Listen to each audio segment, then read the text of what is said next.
You make you gobble gobble. We make you shaky shaky. You make you gobble gobble. You make you shaky shaky. You make you gobble gobble. You make you shaky shaky. You make you gobble gobble. You make you shaky shaky. That's how these chickens sound. Like some kung fu chickens. Hey, what does ninjas drink? Water.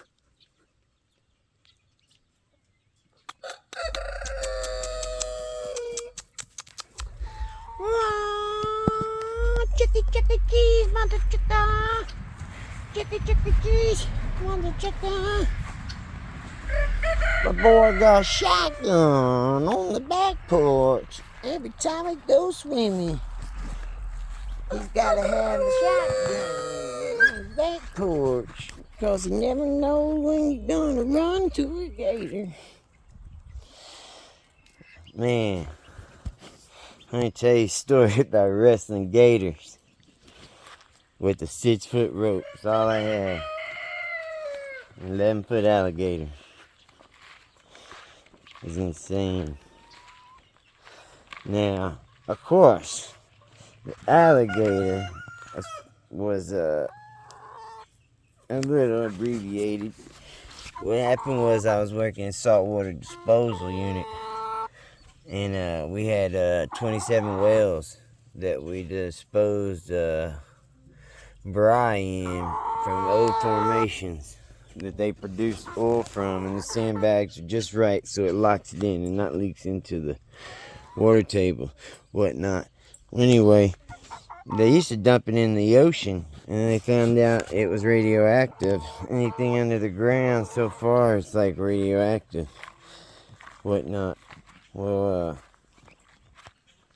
this dumbass, instead of, you see, I collected the oil that was skimmed on top. It don't matter if they're bringing brine, there's still going to be a little bit of oil in there. So, oil sits on top, so it's in all. We had a tank battery. There was 3 tanks. And the very last one is where I had some of my oil in the top. It was like 50 barrels. Well, this dude, he was dumping his load, and at the end, he blew a bunch of air into the line, and it shot the oil out the top of the platform, out of the tank battery. Well, that oil went in. There's always like a firewall around the tank batteries to protect stuff like that. Well, it had been raining real bad, so it was already like full. So as soon as that oil hit, it just skimmed over the firewall into a reserve pond right next to it. And in there was like 7 big giant turtles. Snapping turtles, that is. Main some bizzles. And 4 alligators. So, and a bunch of catfish, which I kept catfish. But they were dead. The ones that died, I didn't want to eat because I was scared that they could terminate with Phillips disease. Allegedly, just kidding. No, but for real. So it was my job to clean that up. So we had to skim it all off the top, reserve it all, scrape all the soil, and it was a big old mess. It caused a big old fine, all that good stuff. And I'm not gonna say who I worked for and where it was at, but I ended up having to clean all the animals. Well, I took it upon myself to do this, and I cleaned them all up, and with Dawn soap and rags and everything. I did the turtles, alligators. But this last one, he was 11 foot, so I just kept trying to get him tired, make him work himself, like going back and forth with the rope. and I finally was like really tired, so I like made a knot and I looped it through, and he was like had his mouth like open, and I threw it and I caught the bottom, and as soon as I did, he shut his mouth and started rolling, and I let him roll up his mouth and his body with the rope, you know. As soon as he did, I jumped on his back, and I had electric tape, and I taped his arms, and then I taped his mouth, and then I used the rope to pull him out with the truck and clean him up and relocated him to the next little pond over there, which there was a bunch of them. And yeah, it was cool. But there was one, he was like about 4.5 foot big, and it was already like 2 in the morning. I was tired as hell. So I threw him in the back of the truck. I figured I'd just take him home, feed him, and release him over there where I was staying. Well, on the way home, I get pulled over by a state trooper. And everything was good, you know. I gave him all my information. I was speeding, and he cited me.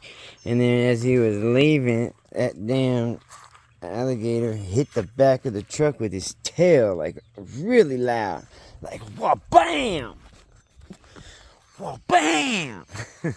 And when he did, that cop pulled his gun, and he was tripping, dude. Called in, back up, all that good stuff. Had me order me out, gunpoint. I was like, chill, you know, it's an alligator, and that didn't help the situation at all. An alligator? There you got an alligator in the back of your truck. So I had to go over the whole situation about what happened and why there was an alligator in the back of my truck. And I told him, you know, I had to show him my badge and everything. I explained it. I showed him the pictures of the accident and all that. And he's like, all right, now, I'm going to believe you. But if I see you in the future and you have an alligator wallet, an alligator belt, or an alligator hat, then we going to have some problems. I thought that was so funny. Crazy action. Well, I almost got shot over an alligator. Trying to save an alligator. Anyway, so I took it home and I was working with it, playing with it and whatnot. It was a really cool little thing, and I was feeding him. He was like about 4.5 foot long from tip to nose. And so I kept his mouth duct taped, and I had to put a leash, like a figure 8 around his legs and to his back so I could like walk him. So I was like walking him, and it was me and this girl I was dating at the time, and me and her, and we were over there at a bunch of friends' houses, and it was safe, you know. This is in Texas too, so it's not a big deal. Anyway, I'm walking this thing, and this girl comes up, this blonde-headed chick, which I'm not gonna say her name, but some people know who I'm talking about. She was dating this dude I didn't really like. But she's like, oh my goodness, can I pad your alligator? And I was like, nah, he's not really the padding type. He's the feeding type. And she's like, where did you get this thing? I was like, well, you know, I started to explain the story. And I was like, you know, I had to catch it and save it. She's like, of course, it was easy. Look at it. It's mouse tape shut.